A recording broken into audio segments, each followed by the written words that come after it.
Querido Genaro Lozano, ¿cómo estás? Buenas tardes. Muy bien, querida Bianca, aquí contento de saludarte a ti y a toda la audiencia de La Octava. Y gracias por acompañarnos en el Caleidoscopio. Justo, mira, dos temas. El primero, en efecto, lo que ocurrió el fin de semana allá en Francia fue, hay que decirlo, un fin de semana muy movido para la política global. A lo largo de todo este año, Bianca, hemos contado cómo este año hay muchísimos procesos electorales. México ya tuvo el suyo, Francia le ocurrió este domingo la segunda vuelta.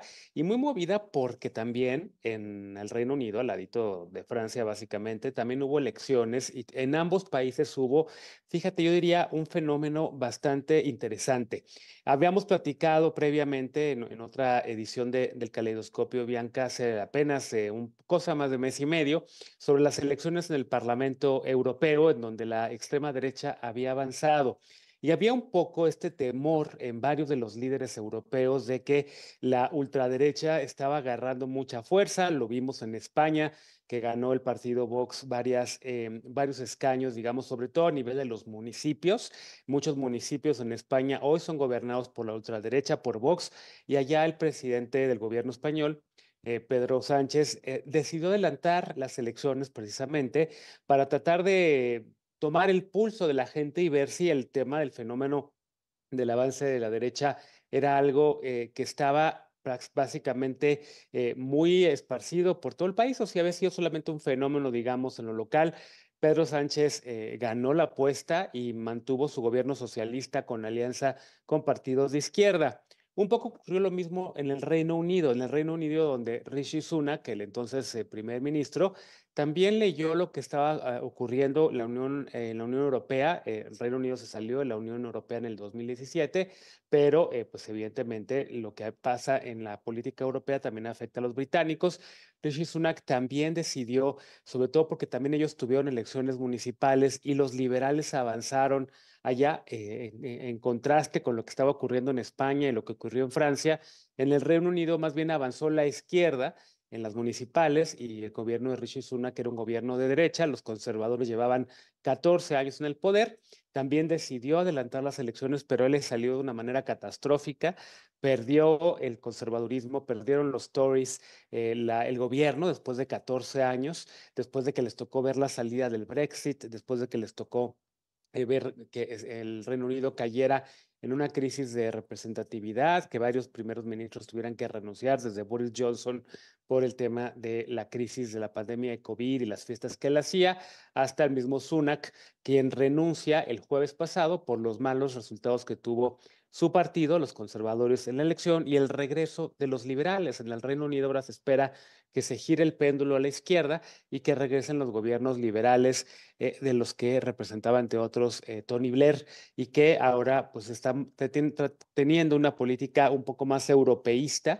un poco volteando hacia Europa y diciéndole a los británicos, fue un error habernos salido de la Unión Europea, vamos a ver qué se puede hacer con ello y transitar hacia un esquema en donde sea benéfico también para todos los británicos. Van a cambiar muchas posturas en el Reino Unido, seguramente también la postura hacia el conflicto en Gaza con la llegada de los liberales. Seguramente el Reino Unido reconocerá la existencia del Estado palestino. Ha sido una protesta en las calles masivamente en Londres. Y un poco lo mismo ocurrió en Francia este domingo. En efecto, Emmanuel Macron, viendo lo que habían hecho sus colegas en España y en el Reino Unido, también decidió adelantar las elecciones, Bianca, porque a su coalición de gobierno no le estaba yendo bien y porque vio que la ultraderecha de Marine Le Pen, el antes llamado Frente Nacional y ahora llamado Reagrupación Nacional, estaba avanzando fuerte y que incluso avanzó en las europeas, en las elecciones intermedias, y Macron el 7 de julio, hace exactamente un mes, tomó la muy, yo diría, arriesgada decisión de disolver el Parlamento francés, el Congreso francés, y de llamar a unas elecciones anticipadas. La primera vuelta fue el 30 de julio, lo platicamos aquí, avanzó justamente en esa primera vuelta, ya tienen un sistema de tienen dos citas electorales, votan en una primera vuelta las personas a quienes quieren elegir hacia el Congreso y en una segunda vuelta solamente pasan quienes hayan tenido más de un 20% de la votación y eso permite que haya alianzas electorales básicamente entre la primera y la segunda vuelta, que fue lo que ocurrió en Francia y que salvó el pellejo de Emmanuel Macron.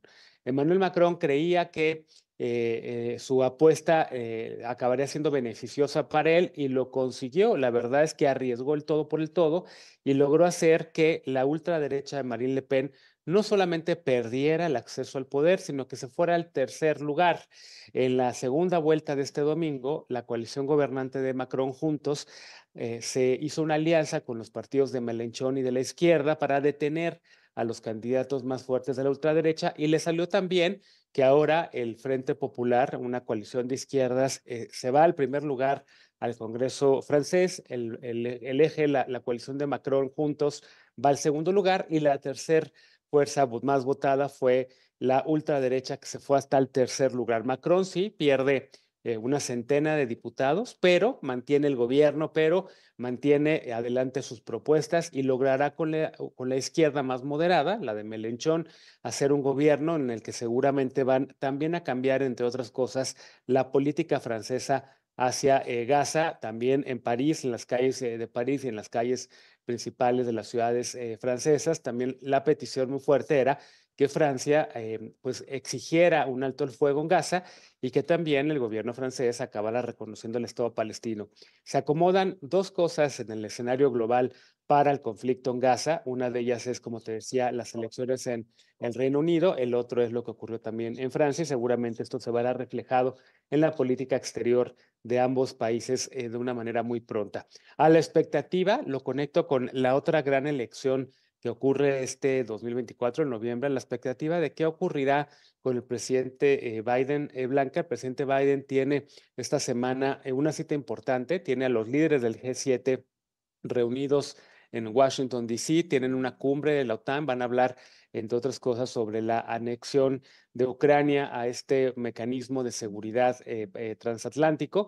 Ucrania quiere entrar a la OTAN para defenderse de cualquier agresión de Rusia. Lleva Ucrania con Rusia una década en una guerra desde el 2014 con la invasión rusa a Crimea y ahora Ucrania quiere pues pertenecer más a Occidente, quiere entrar a la Unión Europea y además también quiere entrar a la OTAN. Van a analizar esos temas en la cumbre de la OTAN con el presidente Biden, pero todos los ojos van a estar puestos más que en si se acepta a Ucrania o no en la OTAN, van a estar puestos en cómo está la salud del presidente Biden. Lo platicamos también aquí hace un par de semanas. Le fue terrible, fue doloroso ver al presidente Biden en ese encuentro con el expresidente Trump en el debate presidencial, tanto que hoy los demócratas están exigiendo, muchos de ellos ya alzando la voz para que Biden se baje de la contienda y no sea el candidato presidencial de los demócratas. Tienen todavía la oportunidad de quitarlo en la próxima Convención Nacional de los Demócratas, que es el momento en el que el partido se reúne y lame heridas y llama a la unidad y básicamente van y coronan y respaldan a quien va a ser su candidato presidencial. En esa convención podría más bien darse una revuelta, una rebelión contra Biden y que no se le acabe dando la candidatura y que más bien decidan los demócratas reunidos allí por tal vez Kamala Harris, la actual vicepresidenta, o por el otro que suena mucho, que es Gavin Newsom, el gobernador de California. Ambos, Harris, la vicepresidenta, y el gobernador, han salido muy públicamente a decir que ellos están con el presidente Biden, que lo respaldan, que quieren que él gane la reelección, pero honestamente, si uno ve los videos de Biden, su salud sí está en bastante detrimento. Tuvo una fuerte conversación con dos medios.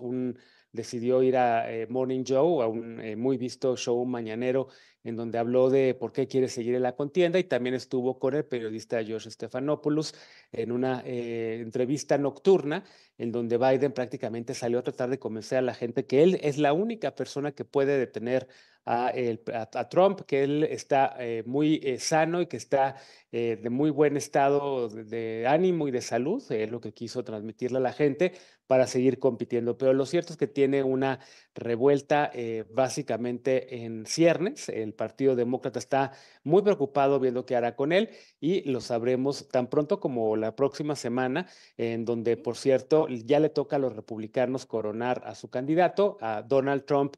El próximo lunes empieza la Convención Nacional Republicana, ya la platicaremos la próxima semana y veremos cuáles son los temas que salen de ahí, con seguramente el agregado de que Trump escogerá compañera o compañero de fórmula seguramente este fin de semana, querida Bianca. Así es, toda una polémica la que ha generado pues este proceso electoral allá en Estados Unidos. Recordar, bueno, pues todavía el segundo debate el próximo 10 de septiembre y las elecciones el 5 de noviembre, pero pues destacar justamente la salud de Joe Biden ha dado muchísimo de qué hablar. Por supuesto, estamos aquí en el Caleidoscopio muy al pendiente, querido Genaro Lozano. Gracias a ti, querida Bianca. Nos vemos el próximo jueves. Claro que sí, un fuerte abrazo, querido Genaro Lozano. Otro a Son ti. las 2 con... Gracias.